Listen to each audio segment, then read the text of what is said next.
Hola, hola, buenas tardes. Les damos la bienvenida a todos y todas los que están presentes y los que nos están viendo por esta transmisión por YouTube. Es nuestra primera transmisión de nuestro ciclo de reuniones clínicas. Estamos en la tercera reunión clínica de Clínica Costanera este año. Hoy vamos a tener un interesante tema con dos de nuestros especialistas, traumatólogos, especialistas en mano, el doctor Pérez y el doctor Droguet, que nos van a exponer la charla del pulgar al túnel y nos van a ilustrar sobre esta patología tan contingente. Antes de dejar al doctor Pérez que va a partir, quiero agradecerles el estar aquí. Obviamente es la primera transmisión más amplia que tenemos, así que no va a estar exenta de alguna situación. Recordarles que hay un chat en esta transmisión y que pueden hacer sus preguntas por ahí y nosotros las vamos a estar recogiendo para que nuestros especialistas respondan a todas sus dudas. El último aviso comercial, decirles que este ciclo va a seguir abierto a la comunidad y abierto a la comunidad médica y a la comunidad valdiviana y a todos los que nos puedan ver por este canal y que en septiembre vamos a suspender las charlas y vamos a retomar en octubre. Así que nada más que decir, del pulgar al túnel, dejo con ustedes a nuestro jefe de nuestra unidad de traumatología, el doctor Roberto Pérez. Ya, muchas gracias. En todo caso, antes yo era Alberto Pérez y Alberto Pérez, ahora me perdón. cambiaron, pero no le voy a discutir al jefe. Quiero agradecerle a todos la presencia y la asistencia online. También agradecerle a la clínica la oportunidad que nos da de mostrar algunos de los manejos que nosotros tenemos en estos temas específicos.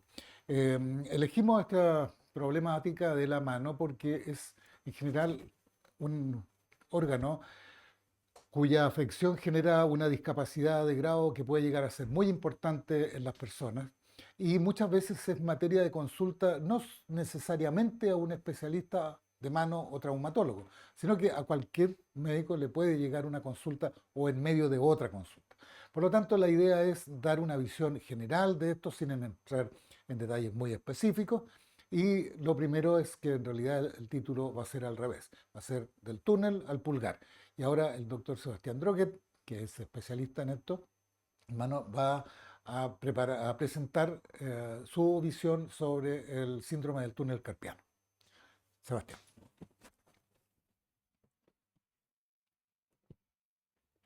Hola a todos, muy buenas noches, muchas gracias por su presencia, tanto quienes están acá en este momento y también a quienes están conectados.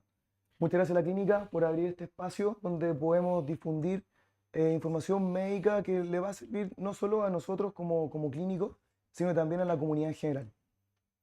Entonces vamos a empezar con esta presentación que hemos preparado y lo primero que les quisiera comentar es, ¿qué es para ustedes el dolor? ¿Cómo definen ustedes el dolor? El dolor es algo subjetivo, que es súper difícil de poder definirlo y que probablemente para cada uno de nosotros tenga un significado distinto. Y considerando eso, la experiencia del dolor va a estar supeditada finalmente a nuestras experiencias propias de vida. Por lo tanto, cuando nosotros evaluamos el dolor, tenemos que estar fijándonos en muchas cosas, en cómo el paciente lo describe, cuál es la zona que le duele, qué es lo que finalmente nos está motivando a que el paciente llegue a la consulta con nosotros. Entonces, dentro de esas preguntas, el dolor puede ser entendido de distintas formas y puede ser interpretado no solo como algo físico, sino que también como algo que lo esté acompañando al paciente o que incluso puede ser agobiante. Ya decía Séneca de esto, que el dolor es algo que no vamos a poder evitarlo, pero sí podemos evitar la angustia que esto nos puede generar, el agobio que nos puede generar. Entonces, lo primero que tenemos que hacer es consultar, identificarnos, conocernos y pedir ayuda. Y en ese pedir ayuda es donde nosotros intentaremos, nosotros intentaremos identificar qué es lo que duele y el cómo duele. En nuestra experiencia, en qué es lo que el paciente refiere como dolor, es variado. Algunos refieren que el dolor, en mi área por lo menos, en la mano, puede ser una sensación de pinchazo, de quemazón, de electricidad, de hinchazón de las manos, de enfriamiento, pero todo está apuntando muchas veces a una misma patología. Por lo tanto, tenemos que ir a identificar este síntoma, agotarlo hasta el final y luego tenemos que intentar encasillarlo dentro de un posible diagnóstico. Y ahí tenemos que partir por estos diagnósticos que son más frecuentes. Entonces, yo le voy a hablar del síndrome del túnel carpiano, que es uno de los diagnósticos más frecuentes que llegan a nuestra consulta. Entonces, en esta presentación vamos a ver desde algunas generalidades. Intentaré responderles una pregunta que es súper difícil. ¿Cuál es la etiología? ¿Por qué? ¿De dónde viene esto? ¿Por qué ocurre? ¿Por qué me está pasando a mí este dolor? ¿Cómo llegamos nosotros a este diagnóstico? ¿Cómo nos acercamos a él? ¿Cuáles son los posibles tratamientos que están disponibles? Y por último, algunas conclusiones o mensajes que me gustaría con el que se puedan quedar. Partamos con las generalidades. El síndrome del túnel carpiano se encasilla dentro de un capítulo del libro que se llama Neuropatías por compresión. Entonces, en el caso del síndrome del túnel carpiano estamos hablando del nervio mediano en específico, pero este nervio puede estar atrapado o comprimido en distintos puntos. No necesariamente en el túnel del carpo, puede ser mucho más arriba en la extremidad, pudiendo incluso partir desde antes de su formación como nervio. Puede ser de alguna de las raíces nerviosas o en distintos otros puntos de la extremidad superior donde puede estar comprimido y dar distintos síntomas. Sin embargo, la zona más frecuente es el túnel del carpo. El síndrome del túnel carpiano tiene una incidencia súper alta, es decir, es súper frecuente y generalmente es más frecuente de ver en mujeres entre los 40 y los 50 años, es decir, en plena edad laboral. ¿Qué es el túnel del carpo? Todos tenemos túnel del carpo. Entonces, cuando uno pregunta, ¿tengo túnel carpiano? Sí, todos tenemos túnel carpiano, porque todos tenemos el túnel del carpo. Es una estructura anatómica, es una zona anatómica. Y esta zona, tal como dice el nombre, es un túnel. Y ese es un túnel que está formado tanto por huesos como por ligamentos. Por lo tanto, es una estructura que es inextensible. Es un espacio que no es posible de poder hacer que crezca el tamaño que es. Entonces, estas estructuras que están viajando por este túnel pueden sufrir compresiones si es que hay un estiramiento del túnel o si es que las estructuras que están dentro están aumentando de volumen y están comprimiendo estas mismas. Entonces, el síndrome del túnel carpiano va a ser el atrapamiento del nervio mediano dentro del túnel del carpo. Y la sintomatología de esto es principalmente sensitivo. ¿Qué quiere decir esto? Que lo que va a generar es dolor, o lo que intenté definir como dolor para ustedes al comienzo de la presentación, y es un dolor que va a estar en relación a la zona de inervación de este nervio en específico, del nervio mediano.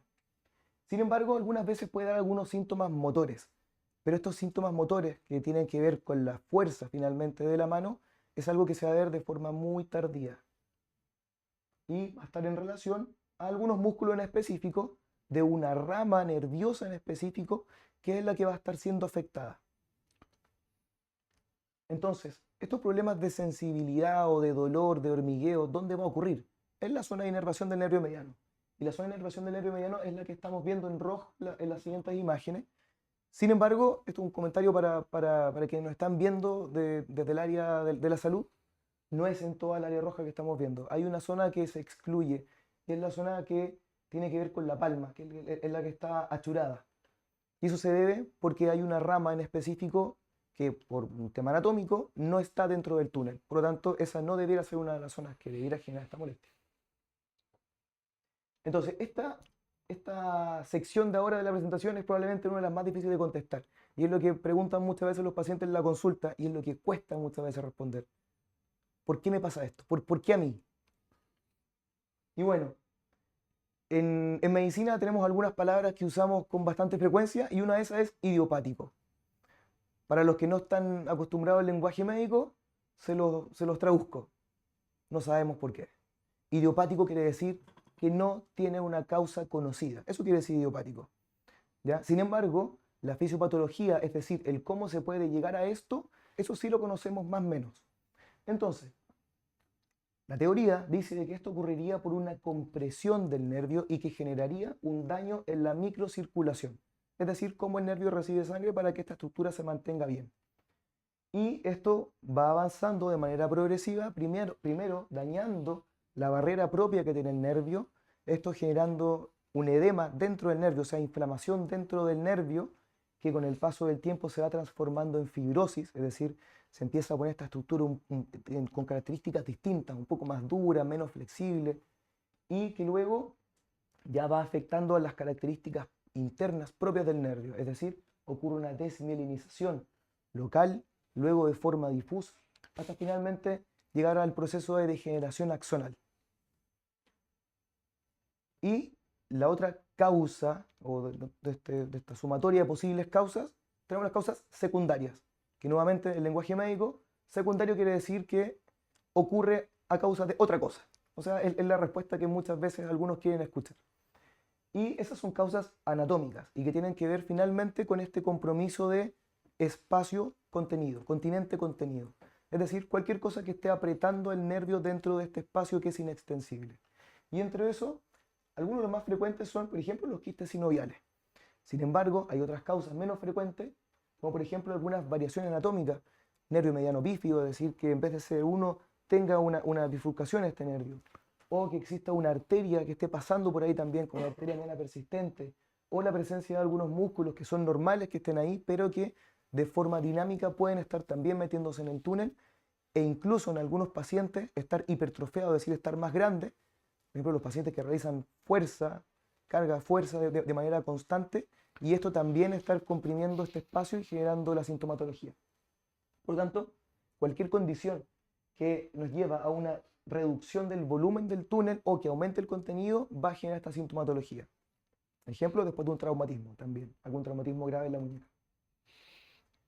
Otra cosa que sí sabemos es que hay algunos factores de riesgo a los que se asocia esto. Es decir, tenemos identificado algunas características o alguna predisposición a tener esto.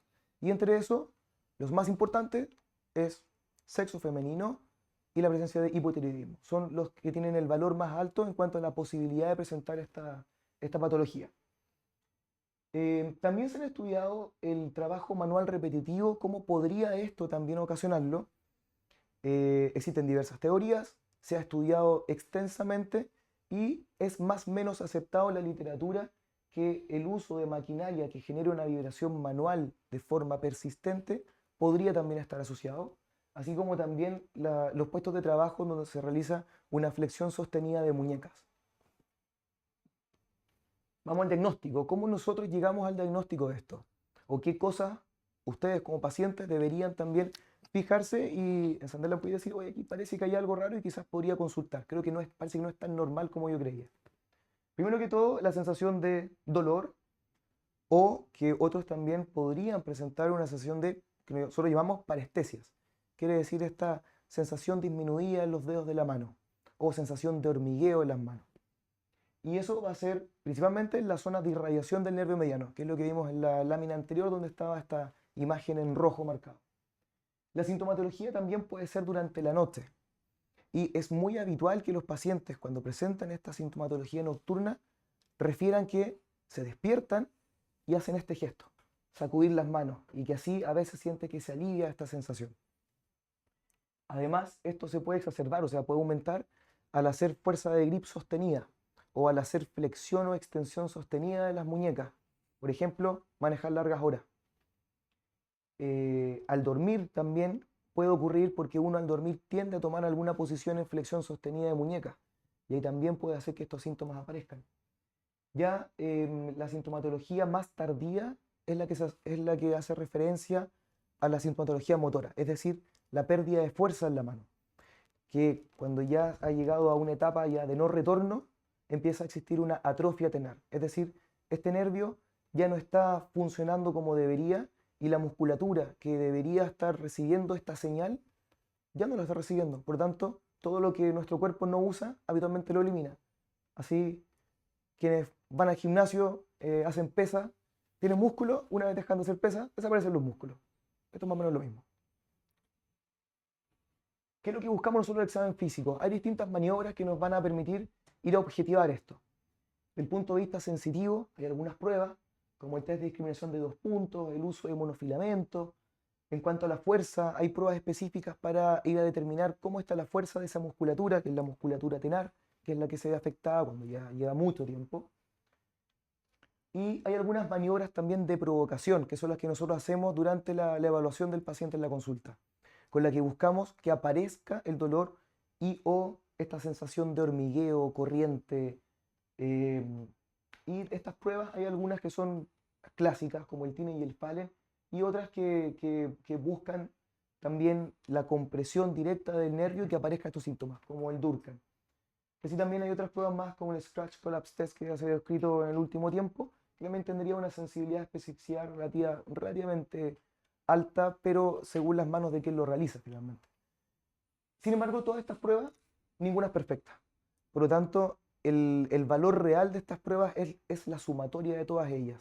Es la sumatoria de las pruebas, la sumatoria del examen físico, la sumatoria de la historia del paciente. Eso es lo que nos va a llevar finalmente al diagnóstico. Así que antes de continuar con la presentación, me gustaría que hagamos una pausa y que recuerden esta frase. El diagnóstico es clínico. Es decir, es la historia más el examen físico. Las pruebas y exámenes que hagamos de aquí en adelante solo nos van a apoyar a este diagnóstico o nos van a entregar alguna u otra información que nos podría interesar a nosotros para definir los distintos tratamientos. Por lo tanto, ¿qué exámenes complementarios existen? Uno de los más conocidos es la electromiografía y test de velocidad de conducción nerviosa.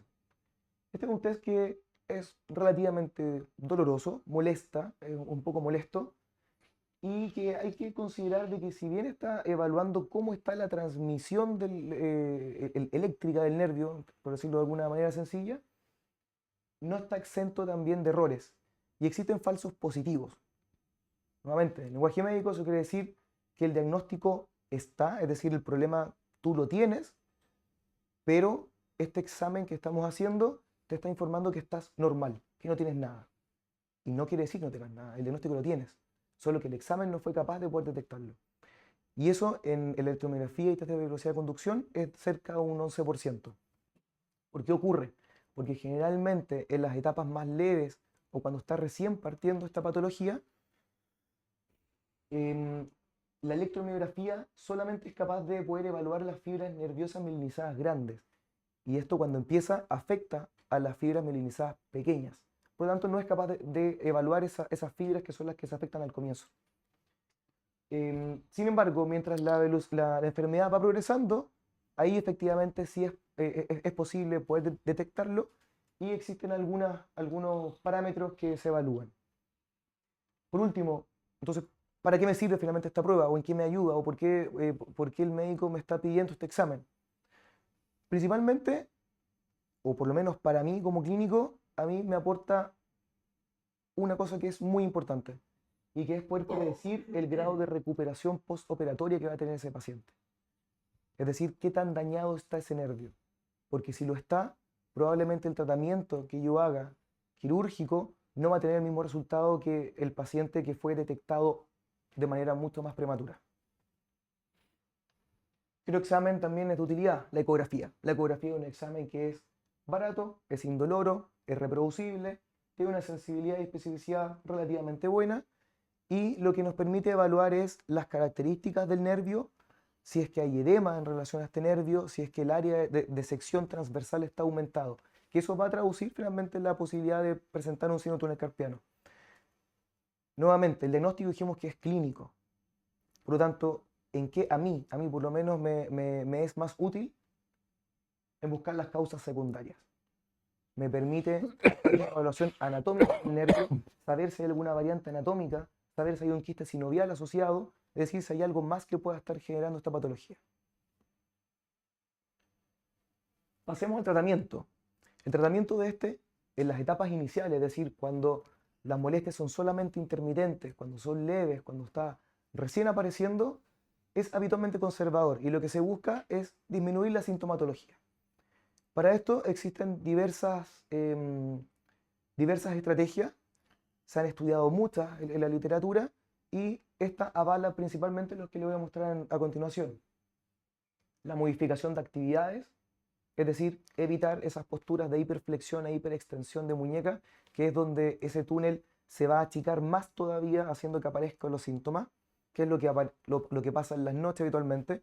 Por lo tanto, una forma de remediarlo, sintomatológicamente solamente, es usar un inmovilizador de muñeca en la noche. Es decir, solamente para dormir. ¿Para qué? Para que en la noche no haga flexión de muñecas o hiperextensión y no aparezcan estos síntomas. Entonces la recomendación que nosotros damos habitualmente es que sea en neutro. El uso de antiinflamatorios de manera ocasional cuando las molestias están apareciendo. Y por último, la infiltración de corticoides, la infiltración esteroidal. ¿En qué me sirve a mí la infiltración esteroidal? Es una prueba que sirve tanto como diagnóstico y también terapéutica. Sin embargo, el efecto de este, que si bien es bueno, hasta en un 70% de los casos permite la mejoría de la sintomatología, es solo temporal y es corta. Por lo tanto, ¿en qué me sirve a mí? Sirve justamente para estos casos que son más dudosos del diagnóstico. Y además tiene un valor predictivo positivo muy bueno cuando se piensa en llegar después a la etapa quirúrgica. Porque si ha tenido un buen resultado con la infiltración, aunque dure poco, me indica que probablemente la cirugía va a tener un buen resultado, no hacia el revés. En este listado se ven distintas cosas que se han intentado para el manejo del síndrome del túnel carpiano, ¿ya? Con algunas recomendaciones y algunos niveles de evidencia. Sin embargo, quiero que se queden finalmente con la lámina anterior. Por último, el tratamiento quirúrgico. ¿Cuándo? Cuando es una sintomatología que ya está siendo persistente y que ya es más severo, que ya está afectando durante la noche, ya está afectando las actividades básicas del día a día. Y por supuesto, si es que ya hay sintomatología motora, es porque ya estamos un poquito tarde. Pero aún así se puede hacer algo. Entonces, el tratamiento quirúrgico tiene resultados muy buenos, resultados satisfactorios cercanos a un 80 a 98%. Pero ojo, en pacientes bien seleccionados. No podemos comparar peras con manzanas. Un nervio que está solamente isquémico, o sea, en etapas iniciales, que le está llegando menos sangre solamente, una vez que deje de estar apretado, va a tener una mejoría sintomática bastante notable. Y en cambio, si lo comparamos con un nervio que ya tiene un daño estructural por dentro, que ya lleva muchos años, es poco probable que se logre un resultado tan bueno como en el caso anterior. Entre eso, la pérdida de fuerza y la discriminación de 2 puntos, desde el punto de vista sensitivo, es lo que más cuesta recuperar. Existe un debate respecto a las distintas técnicas para poder solucionar esto de forma quirúrgica, ya sea con una incisión abierta o sea con una cámara que se coloca por dentro de la muñeca e ir a mirarlo de forma indirecta finalmente y desde ahí cortar, que es el tratamiento endoscópico. Sin embargo, diversos estudios muestran de que no existen diferencias significativas del punto de vista sintomatológico y en cuanto a las complicaciones. Ahora, ¿qué complicaciones podemos tener? No todo puede ser color de rosa. Entonces, las complicaciones pueden ser muy pequeñas, como por ejemplo el dolor de pilar, que es un dolor que aparece luego de la cirugía y que dentro de las teorías que se manejan de por qué podría estar ocurriendo, sería porque al cortar este ligamento, que es lo que se corta para poder darle más espacio a este nervio, existiría un movimiento biomecánico, se acomodarían los huesos en distinta posición y ese cambio podría generar este dolor que habitualmente no se presenta a nivel de la cicatriz, sino que se presenta hacia los bordes, más hacia el borde radial, hacia el pulgar, o hacia el borde de la base del meñique, hacia la zona hipotenar. Pero es algo que es autolimitado. En algún momento ese dolor desaparece. Generalmente se considera que esto no pasa más allá del año. Generalmente cede dentro de los 3 meses. 3 meses a 6 meses como máximo. Otra de las posibles complicaciones es el dolor en la zona de la cicatriz. Y eso sí puede ser un poco incómodo, porque esta cicatriz va en la región de la palma y es una zona de apoyo. Entonces sí puede afectar ese dolor cuando está presente y también es autolimitado. Otras complicaciones más severas pueden ocurrir, pero son muy infrecuentes, están cerca de un 0,5%, que corresponde finalmente a un daño propiamente tal del nervio o de algún tendón o de alguna arteria.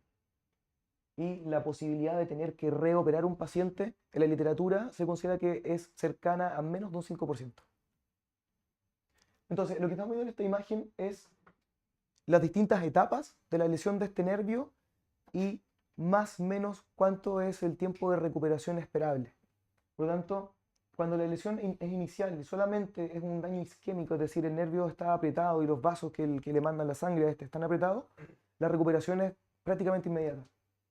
Sin embargo, cuando ya existe un daño progresivo, esto ya va avanzando dentro de los 3 meses e incluso más, según el tipo de lesión que se tenga. En cuanto a la técnica quirúrgica abierta, las ventajas que tiene es que es una técnica que es reproducible, es rápida, es segura, es ambulatoria, es decir, el paciente se opera y se va de alta el mismo día. Sin embargo, una de las ventajas es este dolor en la zona de apoyo, que es autolimitado y en algún momento va a pasar. Y el tratamiento endoscópico, las ventajas que tiene es que en el postoperatorio tiende a ser menos sintomático, es decir, tiende a doler un poco menos estos primeros días postoperatorio, pero finalmente a la larga en algún momento se equilibran y ambas técnicas tienen un resultado similar desde el punto de vista sintomático. Otra ventaja es que el reintegro laboral sería más rápido también, más o menos entre unos 6 a 20 días antes que la técnica abierta, según distintos estudios. Y también es una técnica que es ambulatoria, pero nuevamente, todo también tiene sus contras. Y las desventajas de esto, uno es el precio, porque se suma un instrumento extra. En segundo lugar, el entrenamiento del equipo quirúrgico y el tiempo quirúrgico que toma, especialmente durante los primeros procedimientos, porque todo el montaje del pabellón toma más tiempo. Y por último, el riesgo de una lesión nerviosa inadvertida, es decir, estas lesiones que sí pueden ser mayores y que aquí pueden pasar inadvertidas porque se está mirando todo dentro de una cámara y dentro de los márgenes que nos da esta cámara solamente. Finalmente, y en conclusión, aquí van los mensajes más importantes de esta presentación. Y es solo uno. El diagnóstico es eminentemente clínico y cuanto más pronto se realice, mejor va a ser el pronóstico. Estas son las referencias para quien esté interesado en poder revisar más detalle de cada uno de los detalles que expuse. Y les doy las gracias nuevamente a cada uno de ustedes presentes, tanto en la sesión online como quienes están aquí en la presentación. Muchas gracias a la clínica también. Y yo me voy a referir a este otro problema que también es un problema doloroso de la mano, que es la risartrosis. Y para darle una connotación un poco distinta, para mi gusto es esto un caso de obsolescencia programada. Algo no quedó bien hecho de la partida y se los voy a mostrar por qué. Vamos a presentar el problema, algunas particularidades, las soluciones posibles, unos comentarios y una eventual receta final. Lo primero a decir es que en el devenir de la evolución del ser humano, desde el primate de allá o homínido a este otro sapiens sapiens, tuvieron que ocurrir muchas transformaciones y algunas de esas son particularmente complejas. Creció el cerebro, se pusieron de pie y esa bipedestación es uno de los pasos más importantes en la evolución.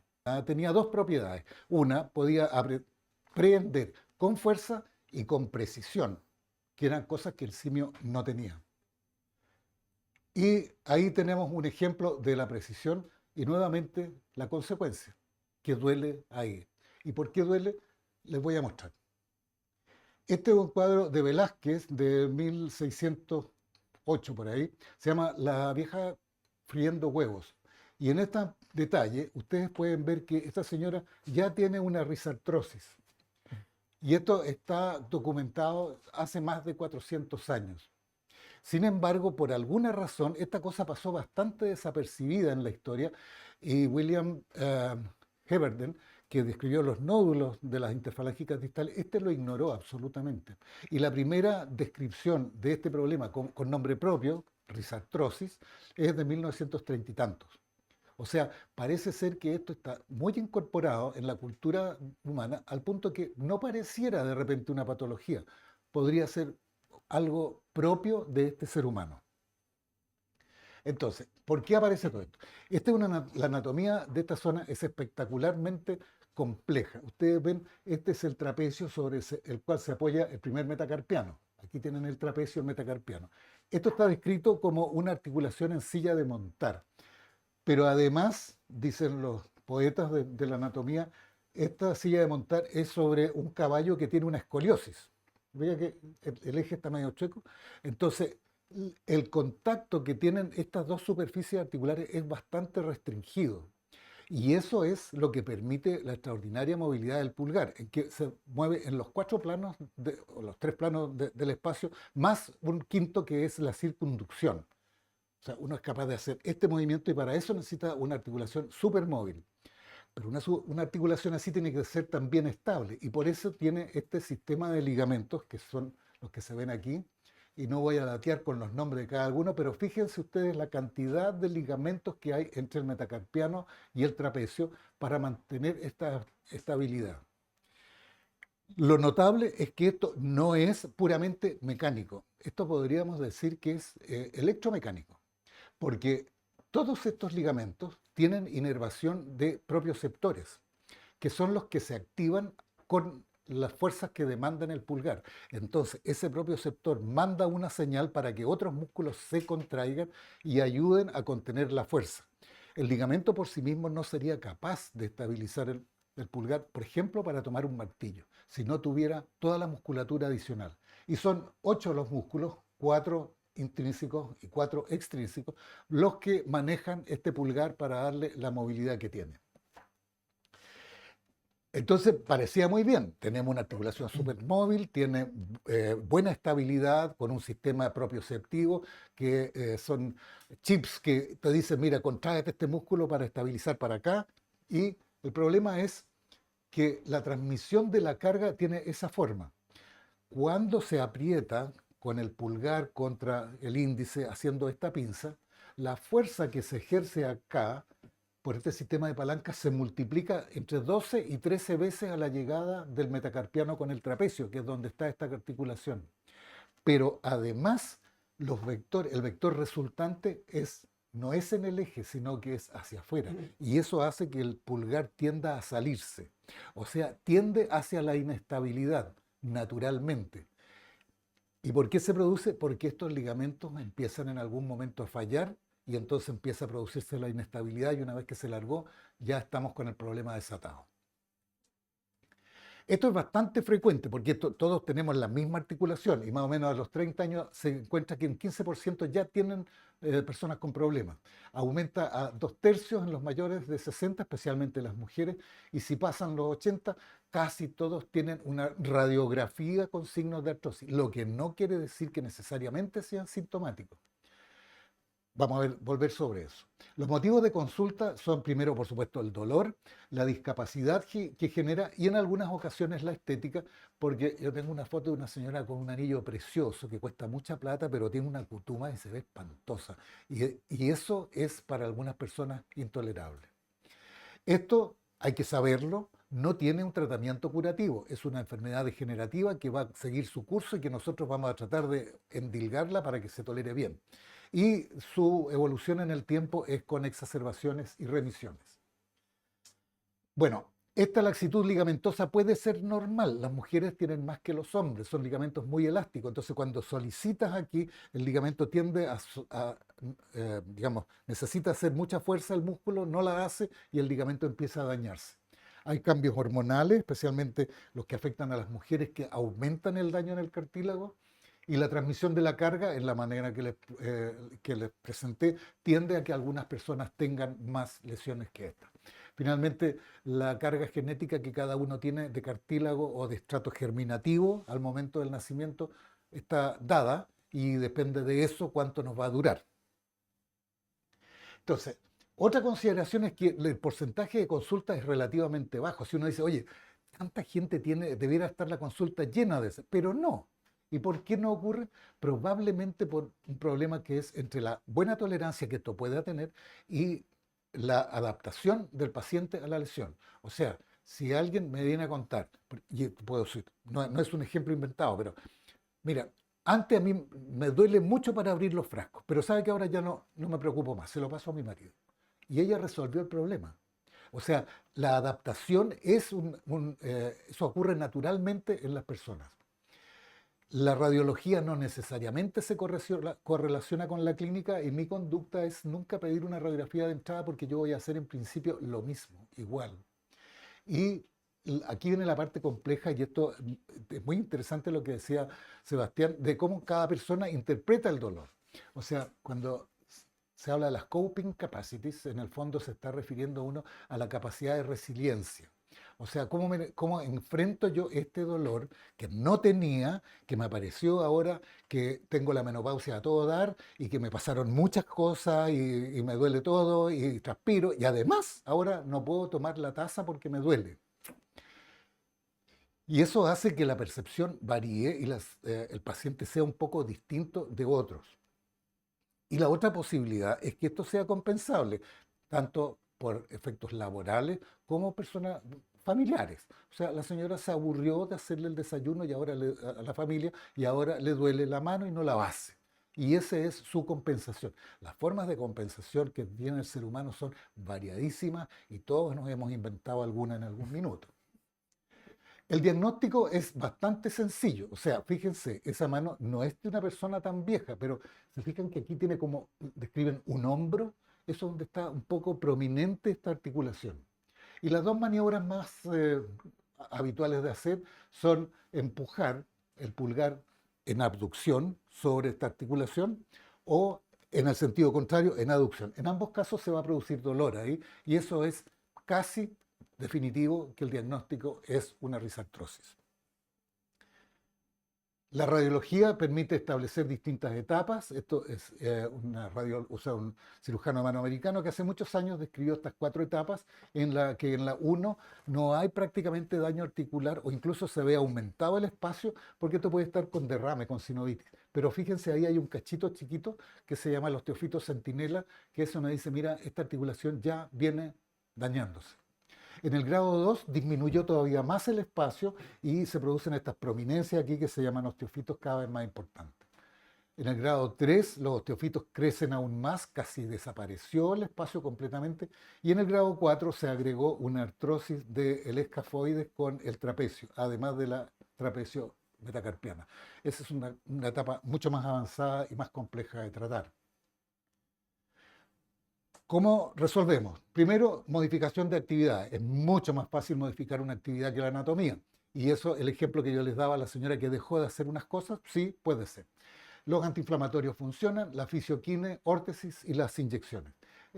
Los terapeutas ocupacionales son personas que tienen gran experiencia en generar instrumentos de apoyo para que estas personas supriman algunas actividades. Entonces, esta señora que le duele abotonarse, con este ganchito se abotona y resolvió sin mayor problema. De esto está lleno la literatura. La fisioquine es probablemente una de las cosas, de los caballos de batalla que más tenemos, y ahí hay toda esta lista de alternativas de tratamiento. Pero de los ejercicios específicamente lo que más importa es fortalecer este músculo de aquí, que se llama el primer interóseo dorsal, porque este músculo se inserta aquí en la cabeza del segundo metacarpiano y en la base del primero. Y entonces ustedes pueden ver aquí en esta radioscopía cómo ese espacio está aumentado, eso está inestable, y cuando se le pide al paciente que haga fuerza con este músculo, el metacarpiano entra en su sitio. Eso quiere decir que si yo hago un trabajo de fortalecimiento del primer interóseo, voy a conseguir que éste mejore su estabilidad. Y eso es central, porque el problema de la artrosis en gran parte de esta evolución es la inestabilidad articular. Y les hablé de la propiocepción. Y eso es súper importante de tener en cuenta. Este trabajo que lo vi ahora en el Congreso en Washington es de un grupo de Barcelona con una doctora que es ¿cómo se llama? De Estados Unidos. Y entonces examinaron cadáveres con artrosis trapecio metacarpiana. Y encontraron que había una relación entre la cantidad de propioceptores y el grado de artrosis. O sea, entre más artrosis habían menos propioceptores. Y la pregunta es, oye, ¿es que los propioceptores se acabaron y se vino la artrosis encima o la artrosis destruyó los propioceptores? Para el caso, esto es algo que uno tiene que, no tiene manera de saber si queda o no queda, tiene que apostar a que hay. Y este aparatito que se llama Powerball es un entrenador para evaluar, o sea, para la propiocepción, que es una pelota que gira y que uno la toma en la mano y hace trabajar la mano. Y eso hace que estos músculos se entrenen en, digamos, contrarrestar el movimiento que le propone la pelotita.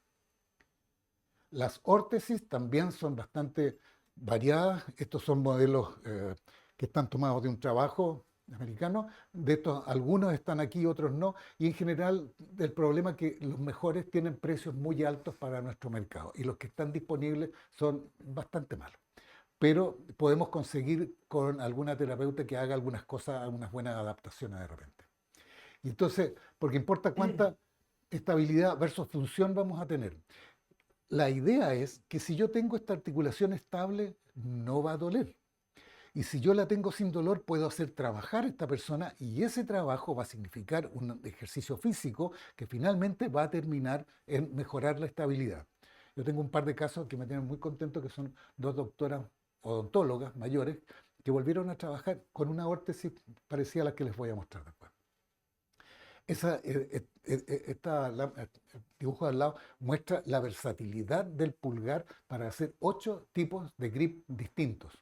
Y esta es una prueba que permite cuantificar el grado de movilidad de este pulgar, o el grado de función.